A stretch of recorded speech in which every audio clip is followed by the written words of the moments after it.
matters. So let's take a look at some of the highlights of the Jubilee manifesto that is being launched this evening, and it's what you can expect over the next 5 years should you grant them the mandate on the 8th of August. If you can take a look at some of the pledges they have made, they're talking about a jobs plan, the targets to create lots of jobs for youth, including an 18-month internship program for TVET and university graduates. It also involves greater partnerships with county governments, as well as doubling the cash transfer to the elderly that is already happening at the moment.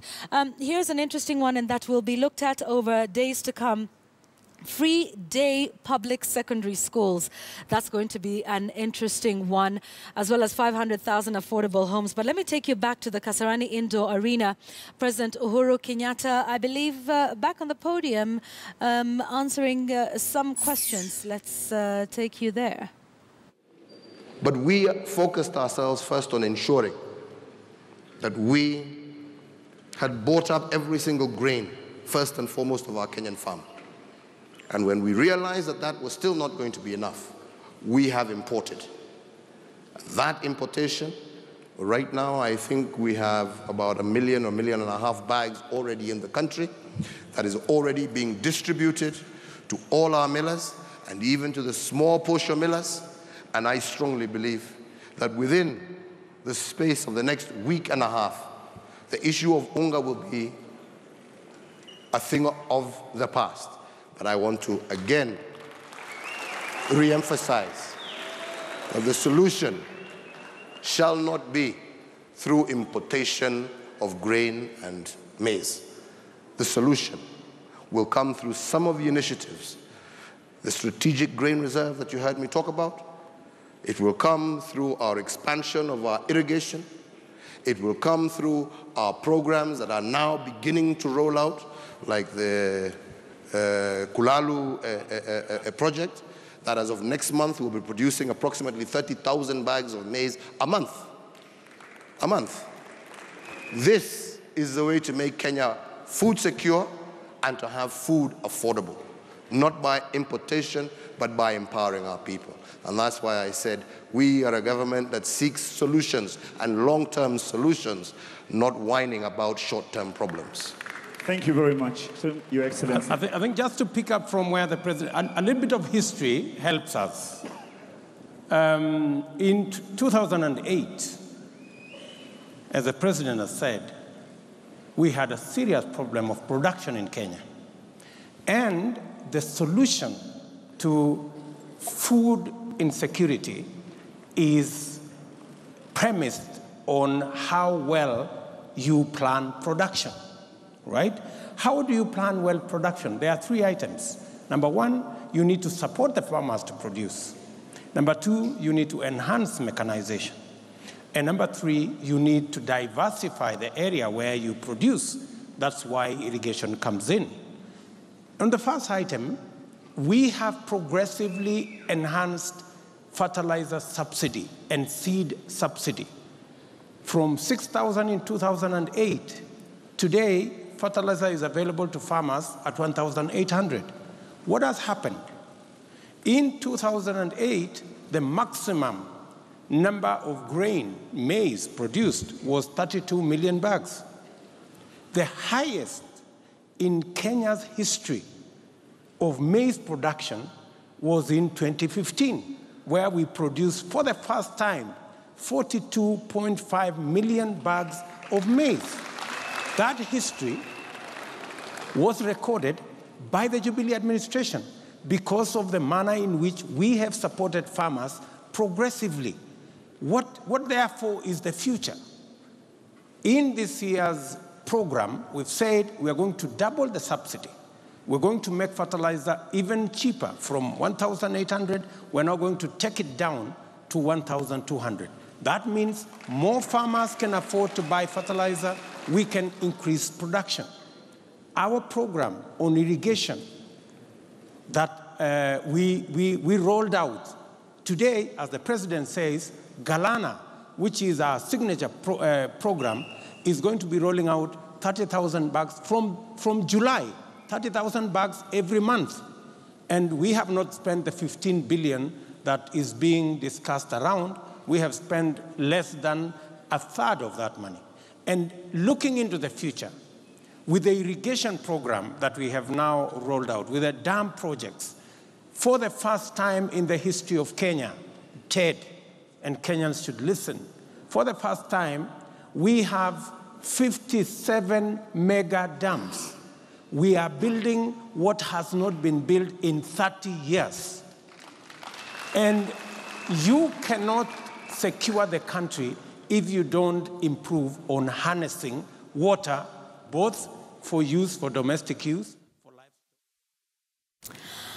All right, so they're analyzing that, and I think it is on that note that we can have a bit of a comparison, especially on matters of agriculture and food security. That is the issue that's being addressed at the moment.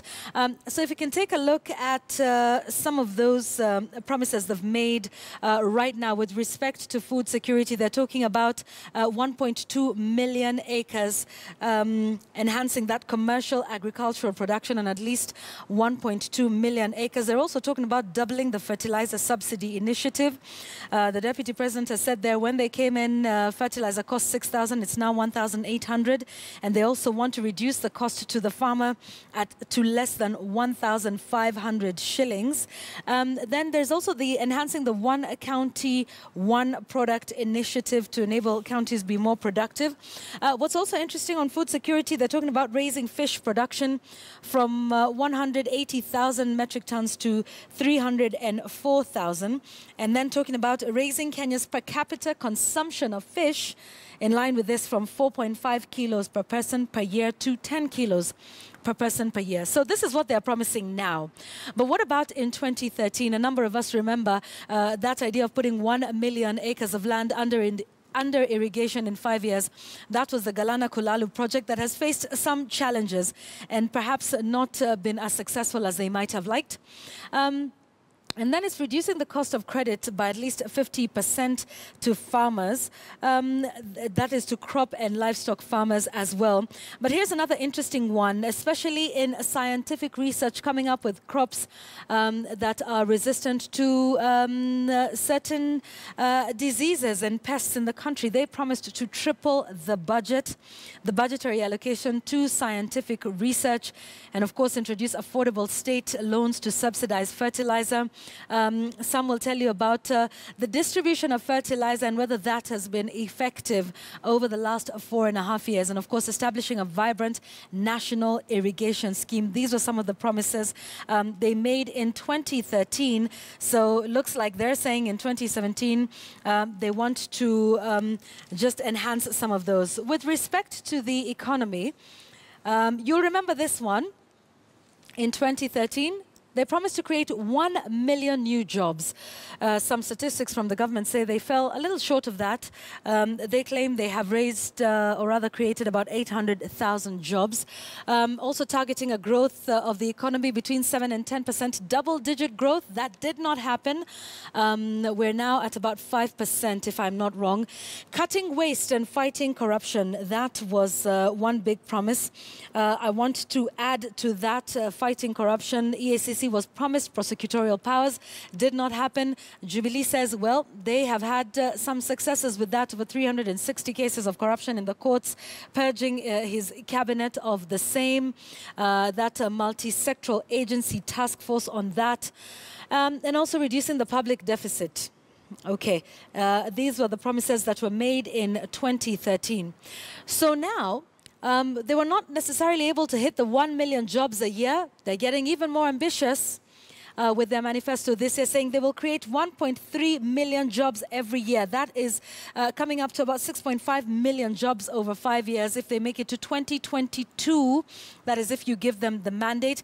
Here's an interesting one. Again, another focus on entrepreneurship, saying they will create 1 million entrepreneurs in the Juakali sector by 2022. Reducing public resource wastage to generate 1 trillion shillings in savings. Remember, even in terms of corruption, a third of the Kenya's budget is lost through corruption. There's lots of accountability issues that have been raised by the Office of the Auditor General. Still with respect to the economy, they're talking about establishing a 12-month government-sponsored apprenticeship program for all university students, and that would, I suppose, talk about job creation and making them ready for the market and therefore optimum workers to generate more for the economy. Also, an interesting one. This one will be interesting to track over the next 5 years if they're elected in August. They're talking about increasing revenue generation to achieve a tax effort of 27% of GDP, up of GDP from 19%. Remember, KRA has not met its targets for a couple of years now, so that should be interesting as well. So this is just a comparison between what they're promising now and what they were able to, what they promised and what they were able to achieve in 2013. So that is as far as the economy goes.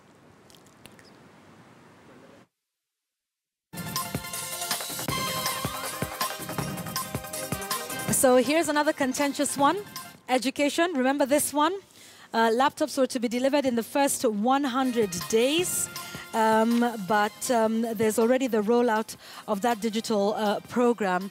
Obviously did not take place in the first 100 days. This process was wrought by a lot of procurement issues and push and pull. They promised to improve the pupil to teacher ratio. This will be important, especially with their promise now in 2017 of free secondary education. There will no doubt be an avalanche of students, those that were not able to make it to high school, those that dropped out of high school at some point. So this will be interesting to see after 2013 and moving that to 2017. Also, they were talking about restricting the classes to a maximum of 40 students to enable quality learning. They said that public primary schools in the country would be connected to power. Now, in 2017, their new pledge, free education in public day secondary schools. This is an important one, folks, because they've been talking about free secondary education. Now, remember the fact check we had when we were speaking about just what it would mean for somebody to walk into Form 1 and out at Form 4, having paid not a cent, but being able to get a free education. So this is in public day secondary schools. Might appear that they might be a little cautious with this promise. What happens to boarding schools? Will they be footing that as well? So how much? And this is a promise made by January 2018, and also doubling the funds available under HELB and TIBET. I believe NASA have talked about this one as well. So it'll be interesting to see just how this happens. We want to take you now back to the Kasarani Indoor Arena. These are just some of the comparisons we'll continue to make and also talk about how feasible, how viable economically these are and where the money is going to come from for all of these promises that are being made today.